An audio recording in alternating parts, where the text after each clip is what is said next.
नमस्कार, आदाब। Crime petrol dial 100 के ब्लैक हेडलाइन सप्ताह में आप सबका स्वागत है। 1993 की सुबह मुंबई की बाकी सुबहों से अलग नहीं थी। आने वाले खतरे से बेखबर मुंबई की लाइफलाइन लोकल ट्रेन खचाखच भरी थी और लोग ऑफिस पहुंच रहे थे। गृहिणियां अपने घर के कामों में व्यस्त थीं, स्टूडेंट्स कॉलेज पहुंच रहे थे और जो लोग फ्री थे वो समंदर किनारे सुबह का आनंद ले रहे थे। धीरे धीरे सूरज हमारे ऊपर तक आ गया था, अपनी पूरी गर्मी उड़ेलता हुआ, और फिर अचानक सब कुछ बदल गया।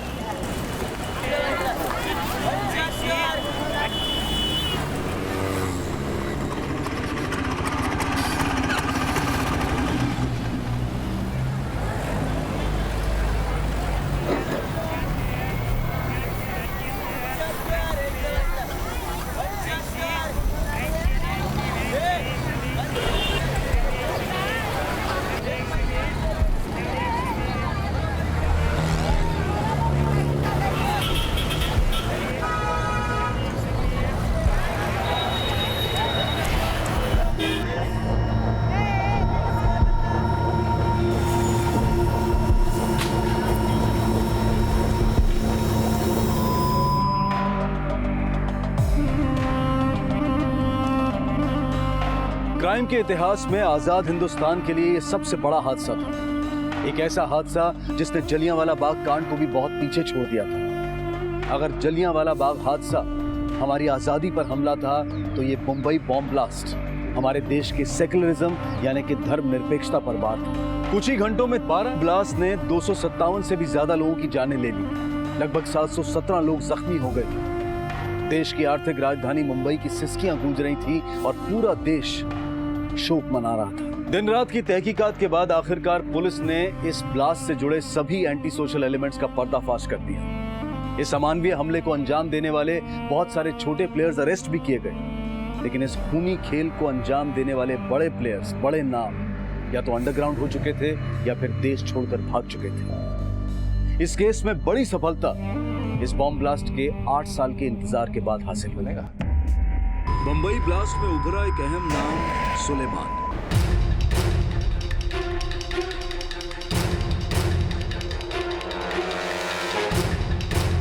देश से फरार, अपनी शिनाख्त छुपाए बैठा था बेल्जियम में। पुलिस और सरकार की अनथक मेहनत से भारत लाया गया don.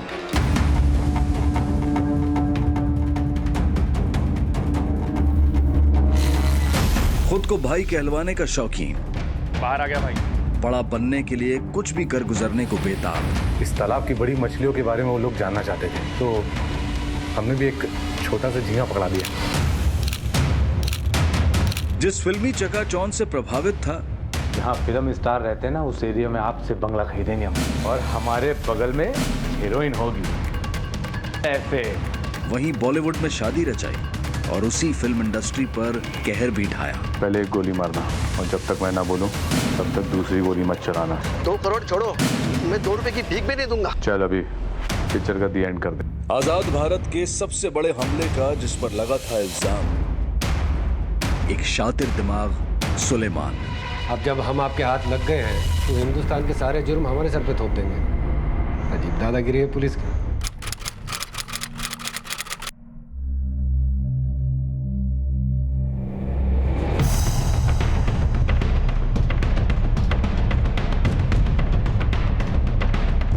Asked him to look into it.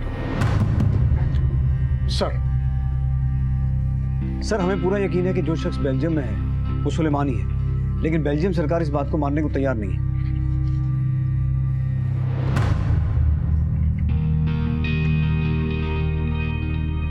We can't blame them.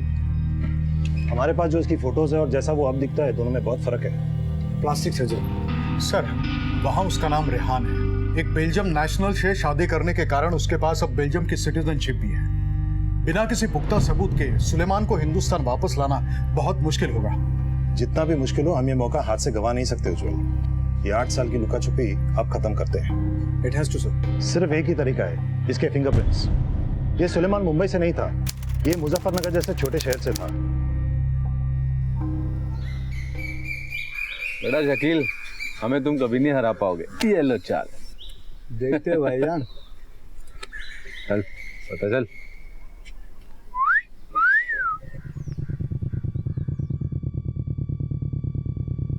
Suleman, दुकान पे कहीं नहीं आया आज?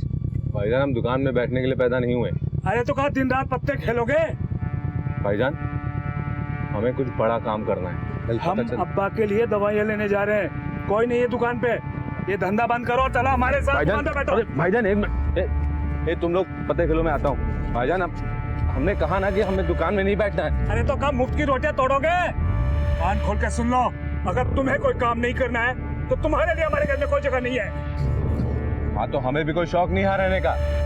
यहाँ पे जिंदगी शुरू होने से पहले ही खत्म हो जाती है। और हाँ, आप ये सोच के खुश मत होइएगा कि आप हमें निकाल रहे हैं, हम खुद ही चले आ रहे हैं। हाँ हाँ जाओ जाओ, 2 दिन अकल ठिकाने में आ जाएगी।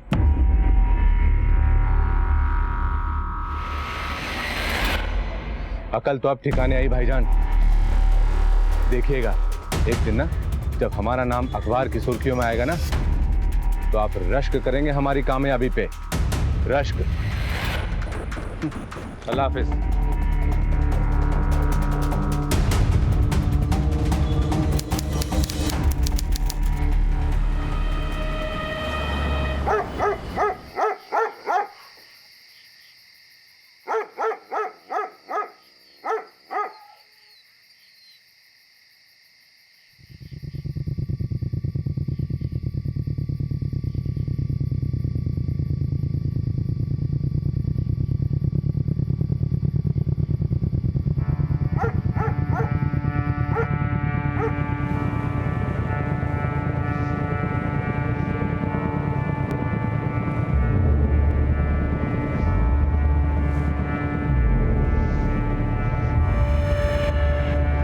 कितना पैसा हुआ भाई?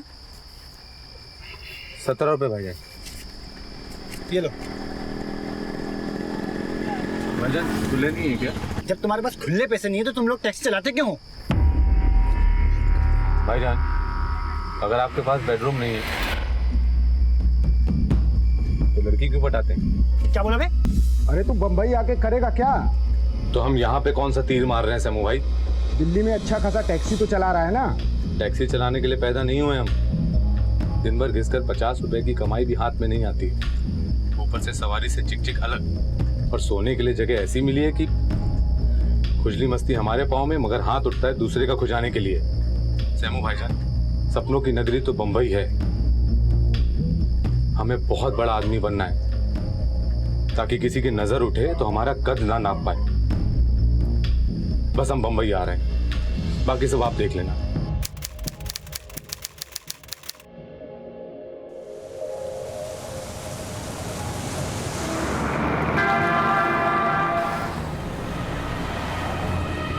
सलाम से जान।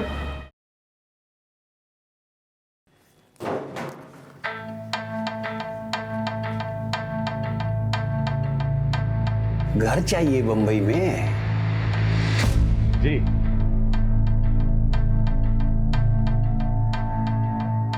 अपना चश्मा उतारो। अरे चाचा जान, चश्मा उतरवा कर क्या हमारे अंदर कुछ स्पेशल दिख जाएगा आपको? खैर आप बोल रहे तो। डायलॉग मारने का शौक है, बंबई में हीरो बनने आए हो? हीरो विलन का तो पता नहीं, लेकिन हाँ बड़ा आदमी बनना है, बड़े लोगों के बीच उठना बैठना है, लंबी गाड़ी में घूमना है, और हाँ वो भी बहुत जल्दी। जल्दी का काम शैतान का होता है। अच्छा बता, किस इलाके में मांगता है तेरे को खोली? अरे वो जहां बड़े बड़े फिल्म स्टार रहते हैं ना, जुहू बीच।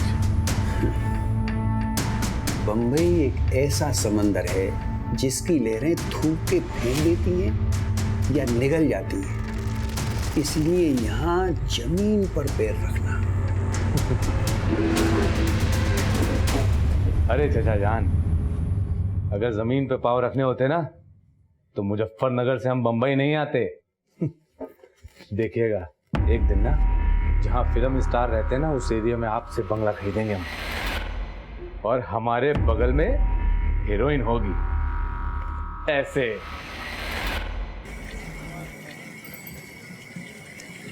क्या सैमू भाई, 1 हफ्ता हो गया और अभी तक कुछ नहीं हुआ है। अरे सब्र कर मेरे भाई, अल्लाह साहब अच्छा करेगा।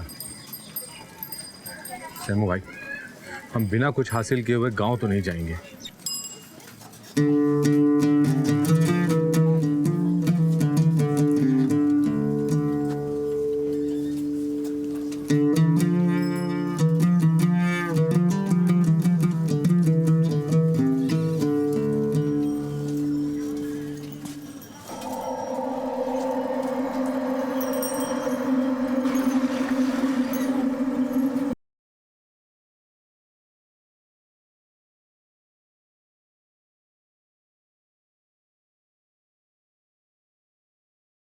ये क्या कर रहे हो? और हो कौन तुम? आपको कभी किसी ने कहा नहीं कि आप जैसी खूबसूरत लड़की को ऐसा लाइन में खड़े नहीं होना चाहिए? हम है ना?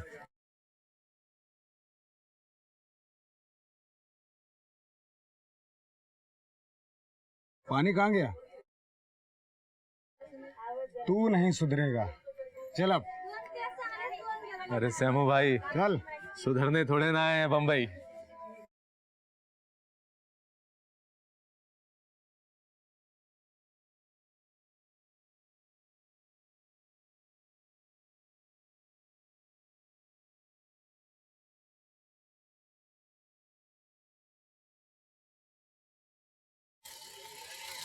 भैया भैया भैया रुकिए, भैया सुन।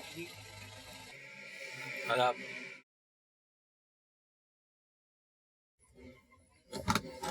अरे रुक क्यों गई आप ही के लिए तो लाए हैं। देखिए, हम आपको बहुत पसंद करते हैं और इसीलिए सब कुछ आपके लिए कर रहे हैं। हाँ, अगर आप हमें पसंद नहीं करती हैं तो मत बैठिए टैक्सी में।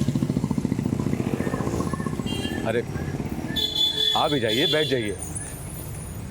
अरे हम नहीं जा रहे हैं आपके साथ, ठीक है? आइए आइए। अरे आप भी जाइए, आइए।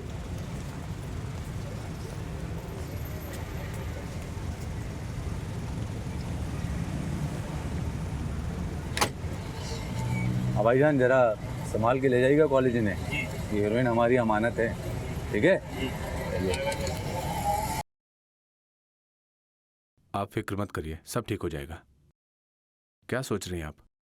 तू मेरे साथ टाइम पास तो नहीं कर रहा है ना? निकाह करेगा ना मेरे साथ? आप बोलिए तो अभी काजी को बुलवा कर निकाह पढ़वा लेते हैं आपके साथ। अबू बहुत मारेंगे। तुझसे मिलने की वजह से ही मुझे इतना मारा है।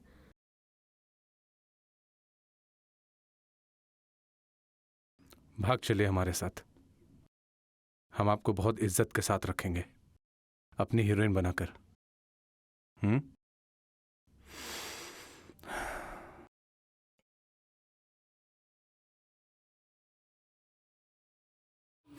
साहब, मेरी बेटी को बचा लीजिए साहब। वो कभी ना सुलेमान उससे भगा के लेके गया है। आराम से बताइए क्या बात है आपकी? साहब, वो सुलेमान 1 नंबर का कमीना है साहब। मेरी बेटी बेवकूफ, वो समझती है वो उससे प्यार करता है। वो कोई उससे प्यार वार नहीं करता साहब। वो तो बस उसके सीधे साधे भोले वालेपन का फायदा उठाना चाहता है। मैंने उसे एक बार धमकाया था साहब, बस वो इसी खुन्नस में मुझसे बदला लिया है। मेरी बेटी की जिंदगी बर्बाद होने से बचा लो साहब। कहाँ लेके जा रही हो? अरे बोलो कि हम दोनों को यहाँ क्यों लेकर आए हो? छोड़ो, खाना छोड़ो। क्यों बे, लड़की भगाएगा? बहुत हीरो बनने का शौक है तुझे? साहब रुकिए रुकिए, हाथ उठाने से पहले निकाहनामा देख लीजिए। हमने कोई लड़की नहीं भगाई है, बकायदा निकाह किया है इनसे। निकाह? जी, पूछ लीजिए। समझाइए नहीं साहब, समझती नहीं है। मीना सुन, बहुत पछताएगी तू। क्या जानती तू इस लड़के के बारे में? 1 नंबर का आवारा है ये। अरे ये किसी का नहीं हो सकता तो तेरा क्या होगा? सांप है सांप, 10 लेगा तुझे ये। अब वो छोड़िए, जाने दीजिए।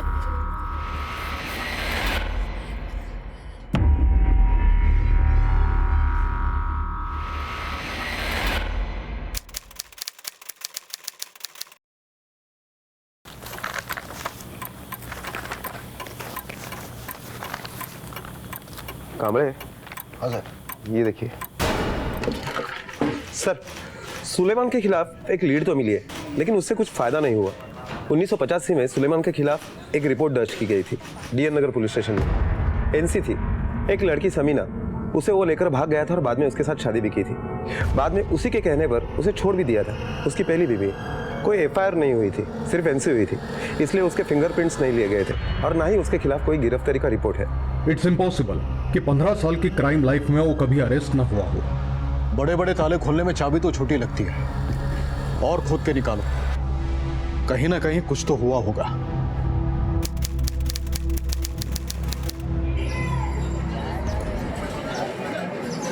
जल्दी कर, ये ले। क्या सहमू भाई, 2.5 साल हो गया है और आपने अभी तक फजल भाई से मिलवाया नहीं है। ये दूध बेचते बेचते थक चुके हैं हम, और अब तो समीना की भी जिम्मेदारी हमारे ही ऊपर है। फजल भाई का वक्त पैसे से ज्यादा कीमती है, और सब्र रख, तेरी जरूरत से ज्यादा उनके मूड पे डिपेंड है। क्या भाईजान, आप कब से हमको लॉलीपॉप पकड़ा रहे हैं? सुलेमान, तेरे को मेरे पे भरोसा नहीं है? अरे फजल भाई को आने दे, अगर उनका मूड सही हुआ तो तेरी आज बात पक्की, समझा? अरे फजल भाई आ गए, तो रुक, मैं तेरे लिए बात करके आता हूं।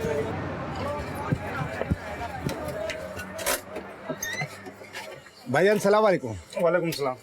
सलाम भाईजान। कौन है ये? वो भाईजान हम मुजफ्फरनगर से आए और मुंबई काम करने के लिए आए हुए हैं। हम कोई भी काम कर सकते हैं। हाँ भाईजान, बोलना। भाईजान, हमको भी आपके जैसा बड़ा आदमी बनना है एक दिन। अंदर आता हूँ।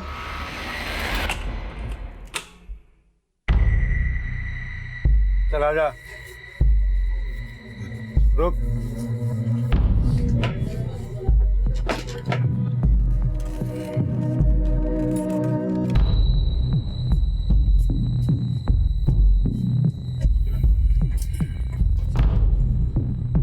इधर आ, आजा, हाथ दे।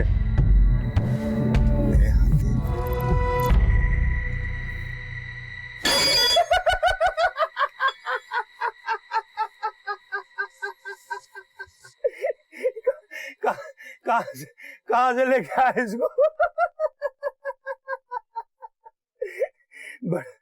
बड़ा आदमी बनना है इसको मेरी तरह। एक दिन मुझे कॉम्पिटिशन देगा।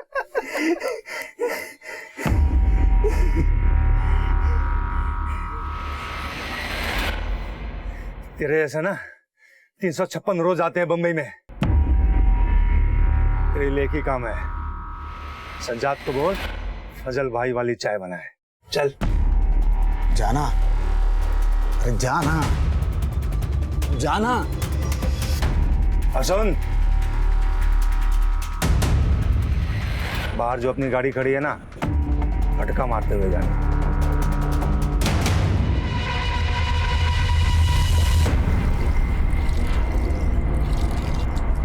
ले साफ कर गाड़ी।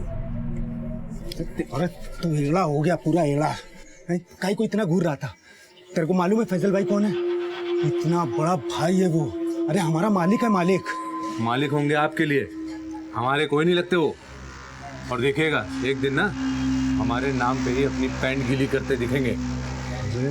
मालूम है तेरे को फजल भाई किसके लिए काम करते हैं? अरे वो पूरे बंबई के बाप है, बाप। और तू समझता क्यों नहीं?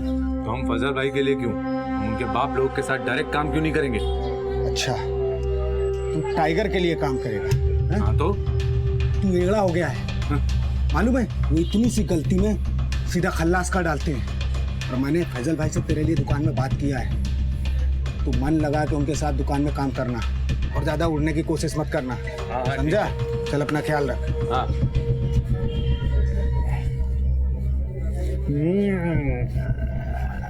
क्यों बे? गाड़ी साफ हो गई? बस भाईजान हो रही है। ऐसे ही साफ करोगे? बन गए बड़े आदमी।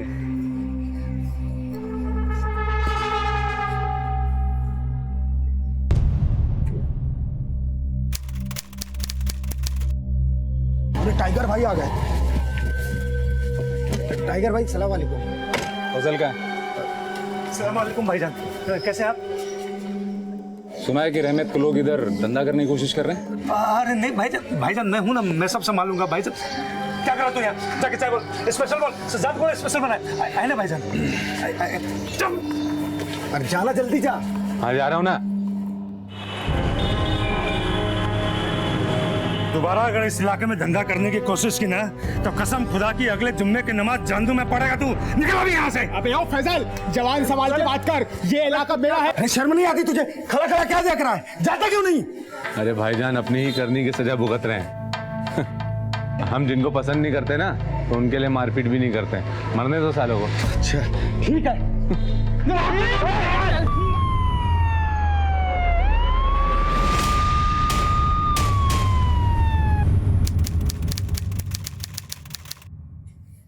साहब हमें तो आपने फालतू उठाया है। हम तो बम्बई शहर में भी नए नए आए हैं और वो फैजल भाई की दुकान पे काम करने लगे हैं। इस मार पिटाई से हमारा कोई लेना देना नहीं है, बस हम तो दुकान के साइड में खड़े हुए थे। सिर्फ खड़ा था? तमाशा देखने का बहुत शौक है तुझे? दिखाऊं तुझे तमाशा में? अम्मी कसम हम सच बोल रहे हैं साहब। अब तूने अम्मी की कसम खाई ली है तो सच सच बता, झगड़ा शुरू किसने किया?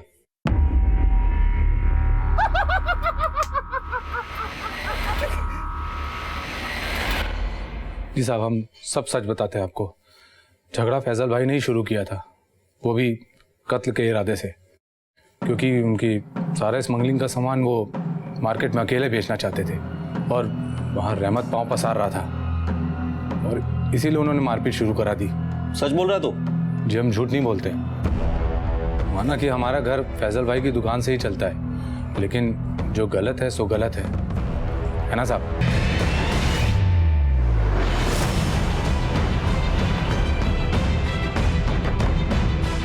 तावड़े हाथ तक।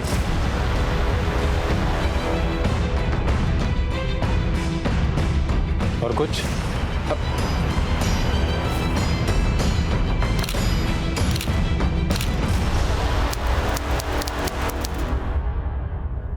भाई वो अमान भाई को पैसे पहुंचा दिए सूरज, बाकी का हिसाब भी देख ले।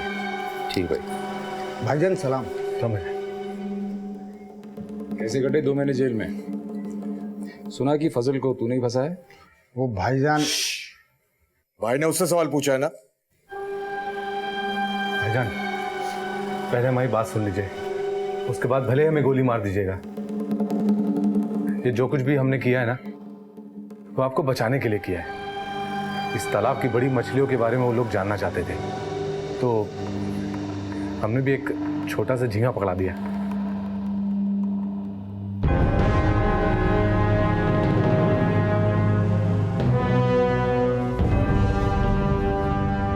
तू दिल्ली में टैक्सी चलाता था ना? जी भाई। मेरा डिलीवरी मैन बनेगा?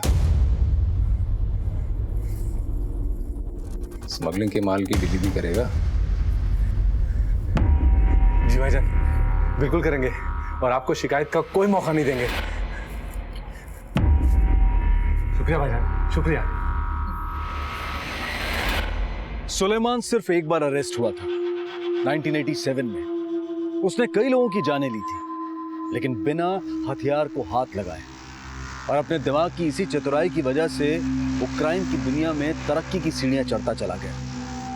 नाम, आइडेंटिटी और कुछ हद तक अपना चेहरा बदलकर वो बेल्जियम में अपनी जिंदगी आराम से बसर कर रहा था। 1987 के अरेस्ट में उसके फिंगरप्रिंट्स लिए गए थे और उसी के बेसिस पर इंडियन गवर्नमेंट ने अपना केस बनाकर बेल्जियम गवर्नमेंट से एक्स्ट्राडिशन की मांग की। एक्स्ट्राडिशन में 5 साल लग गए। बेल्जियम कोर्ट में सारे सबूत पेश किए गए और उस पर लगे 52 केसेस में से सिर्फ 8 केसेस पर उसे चार्ज करने की मंजूरी दी गई। लेकिन मुंबई पुलिस और सीबीआई के लिए अब सबसे बड़ी चुनौती थी इन केसेस को कोर्ट में साबित करके उसे सजा दिलवाने की।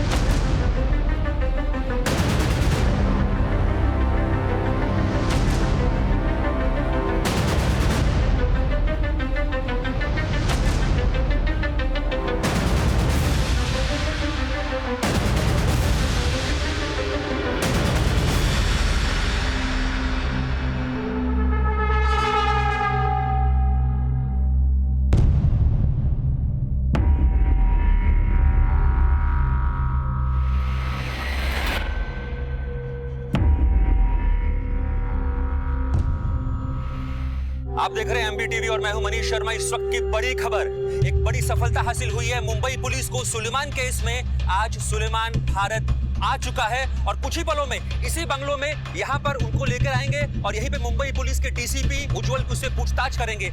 सारे अपडेट, सारा हाल लगातार आपको मैं यहां से देता रहूंगा।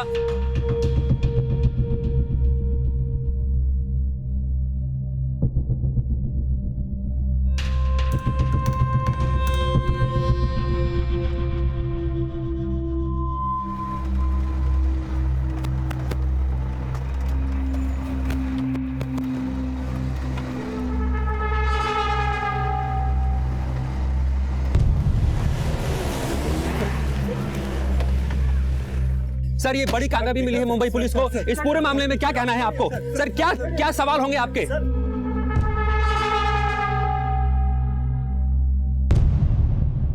आपको सबसे पहले ताजा वीडियोस दिखाते हैं सुलेमान के। सुलेमान, इस वक्त आप भारत पहुंच चुके हैं। सुलेमान, कुछ कहना चाहेंगे सुलेमान आप? सुलेमान, हम चाहते हैं कि आप मीडिया के सामने कुछ अपनी बात रखें। देखा आपको हमने सबसे पहले दिखाए विजुअल्स MBTV पर। सुलेमान भारत पहुंच चुका है। मुंबई पुलिस के लिए एक बहुत बड़ी कामयाबी है।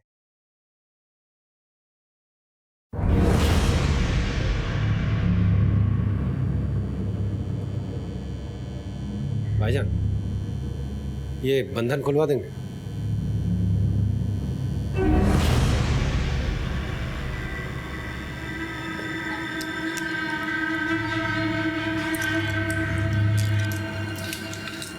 शुक्रिया।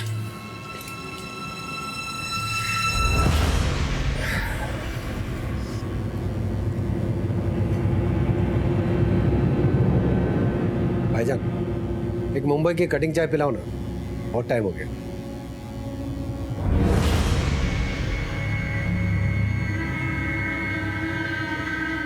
शक्कर थोड़ी कम। वो चीनी बिल्कुल बंद कर दिया भाईजान, पूरा फैट फेस पे आ जाता ना। हिंदुस्तानियों की खातिरदारी का जवाब नहीं भाईजान। उधर वो अपना, यहाँ कोई तेरा भाईजान नहीं है। क्या समझता है, चाय पीता है इसको। भले को तो जूते चप्पल खिलाने चाहिए। मेरे चचेरे भाई की ऐसी दर्दनाक मौत हुई थी उस मुंबई बम धमाके में, जहां इसने माल सप्लाई किया था।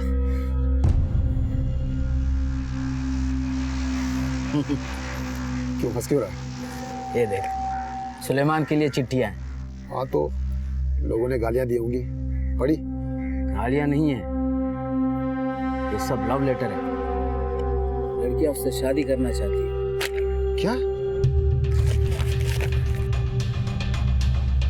जिस आदमी के सीने में दिल नहीं, उसके लिए लड़कियां लव लेटर लिखती हैं? किसी जानवर को भी ना ये लोग हीरो बना देते हैं। जानते नहीं कितना बेदर्द आदमी है ये। 1918 में किस बेदर्दी से इसने कुमार साहब को मारा था।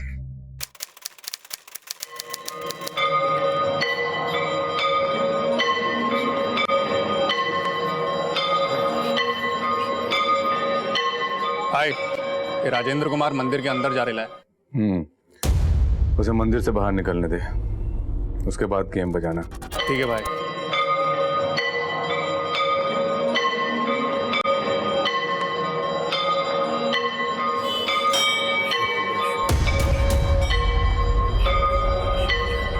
बाहर आ गया भाई। चीखें निकलनी चाहिए उसकी। और सुनो, पहले एक गोली मारना, और जब तक मैं ना बोलूं तब तक दूसरी गोली मत चलाना। हाँ भाई। ये क्या है? अंदर रख इसको। तू जानता नहीं मुझे? रुक नहीं तो ठोक दूंगा।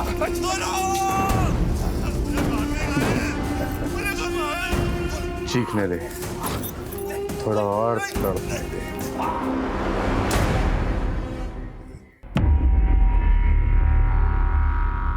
चाय थोड़ी मीठी हो गई। पता नहीं ये शक्कर है या आपका प्यार।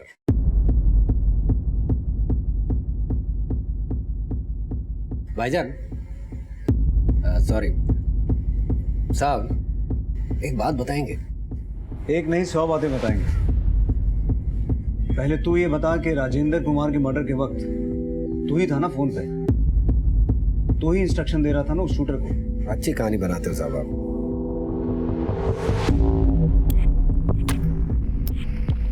दारा, तेरा वो शूटर जिसने गोलियां चलाई थी, ये कहानी उसी ने सुनाई है हमें अपने कन्फेशन में। साहब उसके कन्फेस करने से क्या होता है? वो तो किसी का भी नाम ले सकता है, तो आपके सबको अरेस्ट करते फिर। और सर इस बारे में बात करके हम लोग अपना समय बर्बाद कर रहे हैं, क्योंकि आप भी जानते हैं कि आपके पास सिर्फ 8 केसों की परमिशन है हमारे ऊपर चलाने की, और ये केस उनमें से है नहीं। तो फिर हमने गोली चलवाई हो नहीं चलवाई हो, फोन पर हम हो ना हो, क्या फर्क पड़ता है साहब? ठीक है, तो उन 8 केसेस के बारे में सवाल जवाब करते हैं। सर 8 क्या, आपके 80 केसेस का जवाब दूंगा। आप सिर्फ हमारे एक सवाल का जवाब दे दो। हम बेल्जियम में हैं, इस बात का पता आपको कैसे चला? साहब हम जानते हैं कि आपको इस बात की मालूमात है, और हम ये भी जानते हैं कि आप हमें बताएंगे नहीं।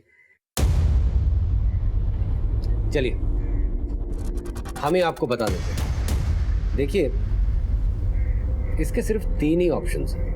पहला ऑप्शन है हमारी पहली बीवी समीना।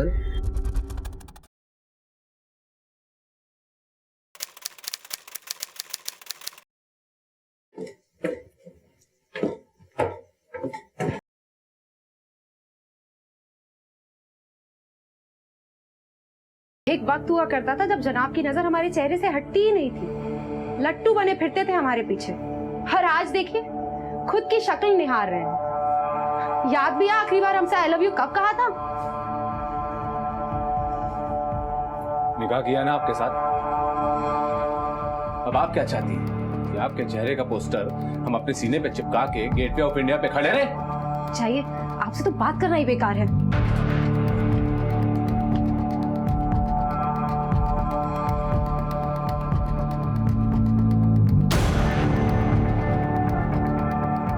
सलमा बता रही थी एक लड़की के साथ बहुत देखे जा रहे हैं।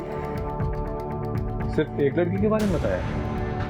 और भी हैं। क्या मतलब है? देखिए हम घर के बाहर क्या करते हैं, अगर आप उसमें दखल ना ही दे तो बेहतर होगा। तो हमसे निकाह क्यों किया था? हम कोई सजावट का सामान है जिसे लाए बाजार से और टंगा दिए दीवार पर? एक वक्त हुआ करता था जब हम आपकी हीरोइन हुआ करते थे। क्या हो गया अचानक से? हाँ हम बहुतों के हीरो हैं। बत्ती बुझा दो, सो जाइए। डॉन सुलेमान के बारे में एक नया खुलासा करते हुए सुना है डॉन सुलेमान इस समय एक नई लड़की के इश्क में गिरफ्तार है, और ये अफवाहें भी गश्त कर रही हैं उसने इस लड़की से शादी भी कर ली है। मम्मा अब्बू, मम्मा आप क्यों रो रहे हो? कुछ नहीं बेटा, कुछ भी नहीं। एक नंबर का हवा रहा है। अरे किसी का नहीं हो सकता तो तेरा क्या होगा? हमें नहीं लगता कि समीना कभी भी हमारे खिलाफ जा सकती थी। हमारा जैसा भी रिश्ता था, अच्छा था बुरा था, हमने निभाया है हमेशा। और वो जैसी भी थी, रोती थी, लड़ लेती थी, पर शायद हमारे खिलाफ कभी नहीं जा सकती थी। आपको क्या लगता है ऋषि साहब? सुलेमान, तेरा ये सवाल तेरे लिए सवाल ही बन के रह जाएगा। चल कुछ ऐसे सवाल पूछता हूँ जिनके जवाब होंगे तेरे पास। Jaydeep Agrawal extortion and murder case 1994।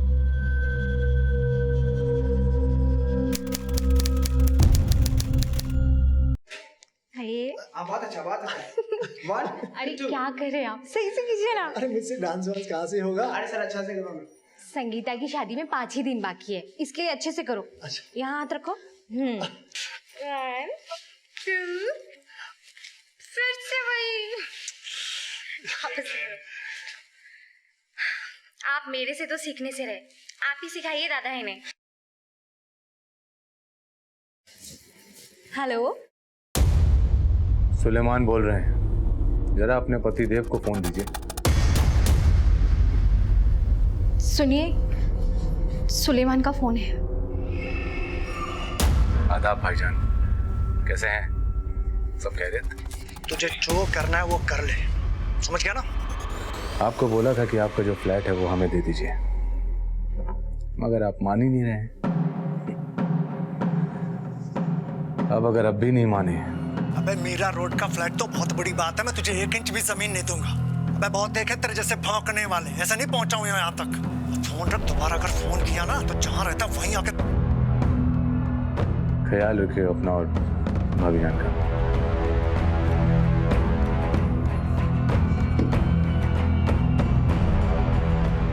और जब बिल्डर जयदीप अग्रवाल पर तेरी धमकियों का कोई असर नहीं हुआ तो तूने अपने शूटर्स को उसे मारने के लिए भेजा। जयदीप? कौन जयदीप अग्रवाल? कौन से शूटर्स की बात कर रहे हैं आप साहब? अब जब हम आपके हाथ लग गए हैं तो हिंदुस्तान के सारे जुर्म हमारे सर पे थोप देंगे। अजीब दादागिरी है पुलिस की साहब। इसी वजह से पब्लिक का पुलिस से विश्वास उठता जा रहा है। पुलिस और पब्लिक के रिश्ते को लेकर तुझे परेशान होने की जरूरत नहीं है। तू अपने और जयदीप के रिश्ते के बारे में बता।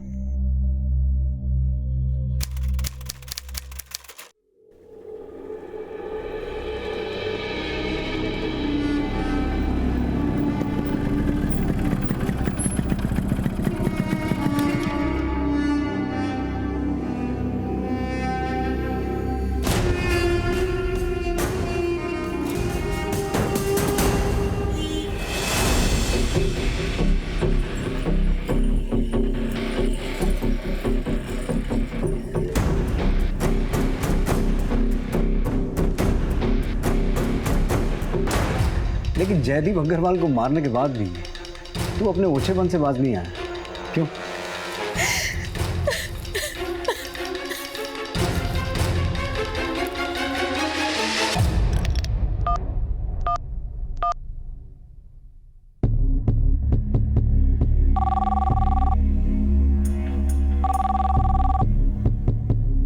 हेलो, शोभना जी से बात कराइए। भाभी आपका फोन है। हेलो, सलाम भाभी जी। कौन बात कर रहे हैं? कैसा लग रहा है विधवापन? मजा आ रहा है?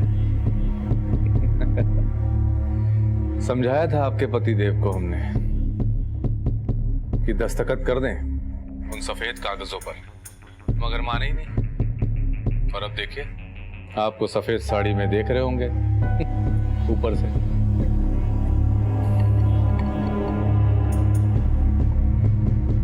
रोइए रोइए, क्योंकि जितना आप रोएंगी उतना ही हमारे दिल को सुकून मिलेगा। और सुनिए, आपके देवरों की जो जमीन है ना, जो मुझे चाहिए, उनको बोलिए वो मुझे दे दे। और अगर नहीं तो हर महीने आपके घर में 1 तेरहवीं तो होगी। और फूल माला के साथ आपके घर में फोटो बढ़ती जाएंगी। अभी इसका फोन है। चलिए, अपना और देवरों का ख्याल रखिएगा।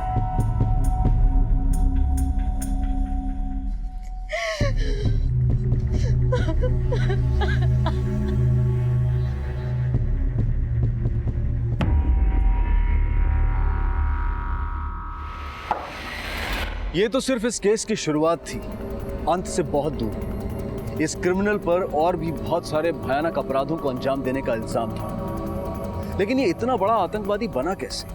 लोग इससे इतना डरते क्यों थे? कानून से ये अब तक बचता कैसे रहा?